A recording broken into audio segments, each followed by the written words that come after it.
So, as we all know, Krafton has no idea how Subnautica Early Access works. I think the developers still do, so I'm not too worried about it, if they're not being pressured by Krafton. But just in case, I thought I'd make a video about what I would like to see in Subnautica 2's Early Access. Hey there, I'm Aki, and you can also leave your hopes for Early Access in the comments down below. Maybe the devs will see it.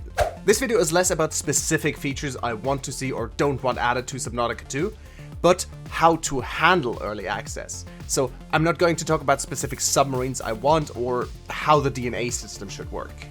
If you want to see that, let me know in the comments or on my Discord server, and I might just make a video like that.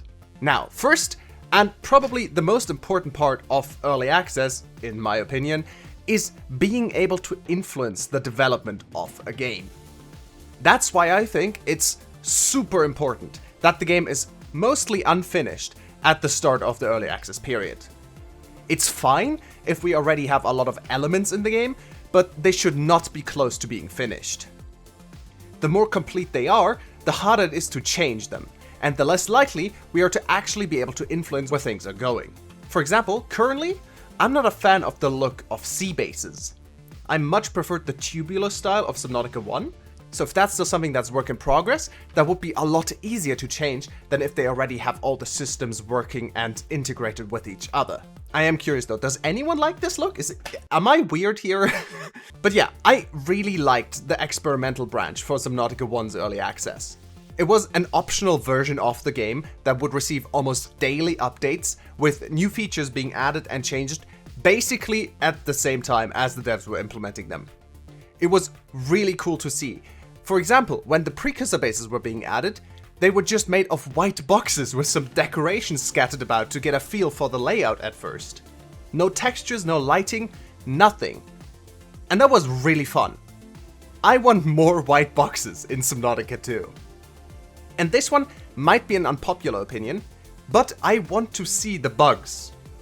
As someone who is interested in game development, seeing these crazy bugs and figuring out how they happened is extremely fun for me. Subnautica 1, for example, had about a week where they hit Unity's texture limit, causing all kinds of wacky visuals.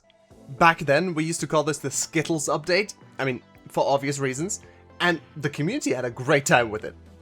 These are just some of the pictures that people took back then. If you look for Skittles and sort by old in the official Subnautica Discord, you'll find more like these.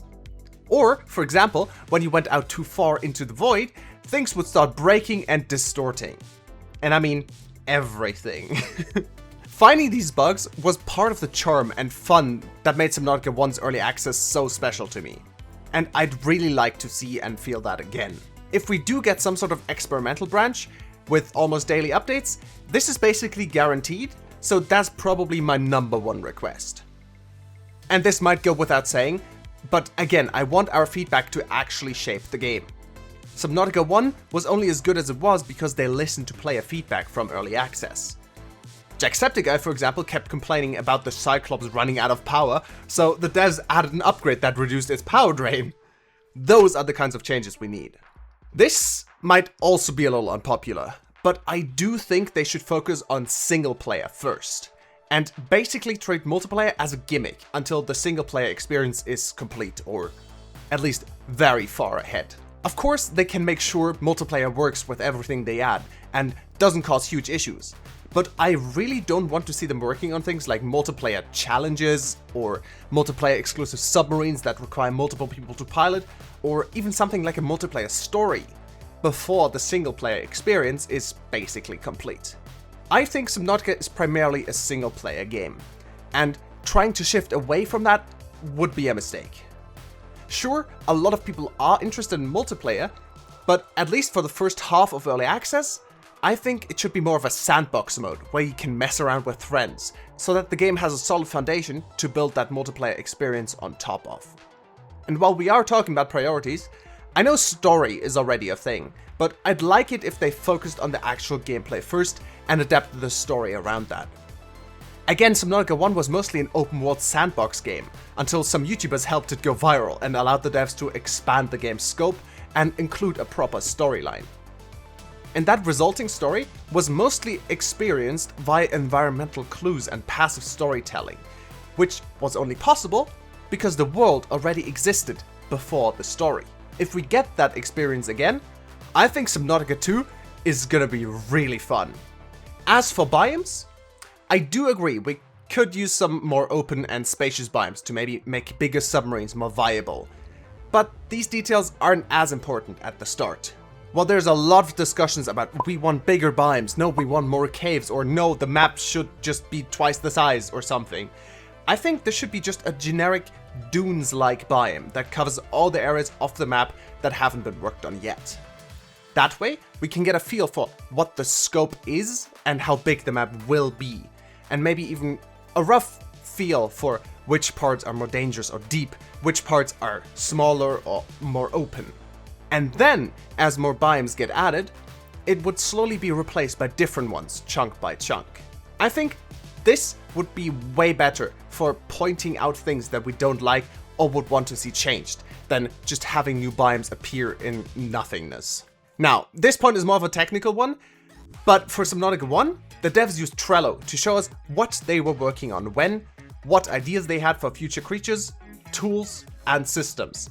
There were even cards for just random brainstorming ideas they had that might never make it into the game. Following that was really fun, and it also created a kind of bond between the devs and the community. Some sort of public tracker like this could be awesome for Subnautica 2, and also let me and other YouTubers speculate on a lot of stuff, so I might be a little biased. But I do still think a lot of people would like this. Am I wrong? And lastly, I do hope they'll have a setting where we can opt in to send them telemetry data. Telemetry data is essentially telling the devs what a player is doing at any given time, where they're going, what they're using, and what they might be struggling with. The Aurora in Subnautica 1, for example, used to just be a flat image on the horizon, and was never even intended to be explorable. But because the telemetry data from early access players showed the devs people kept swimming towards it, even after they added radiation to deter people, they leaned into it and turned it into an explorable 3D modeled environment. Remember when I told you about telemetry, about the telemetry system we put in the game? Well, so we track every single item the players craft, every single base piece they build, every single submarine they build, everything. And that allows us to understand what people are doing and in which order, which is super important in an open world game where you want to have any sense of pacing or progression. These days, collecting most of this data is illegal due to privacy laws.